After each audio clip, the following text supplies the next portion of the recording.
कधी फॅशन तर कधी परंपरा।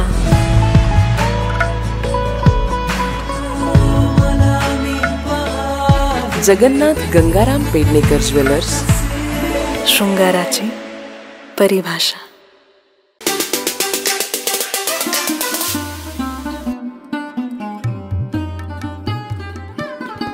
मालवणचं ग्रामदैवत श्रीदेव नारायण श्रीदेव रामेश्वर पालखी प्रदक्षिणा सोहळा भक्तिमय वातावरणात पार पडला। आमदार वैभव नाईक यांनी श्रीदेव नारायण रामेश्वरात दर्शन घेत पालखी सोहळ्यात सहभागी झाले होते।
आमचे दिवसभरातले सर्व अपडेट्स, ताज्या घडामोडी आणि थेट लाईव्ह पाहण्यासाठी सबस्क्राइब करा, लाईक करा कोकणचं नंबर 1 महा चॅनल कोकण 7 लाईव्हचं YouTube चॅनल।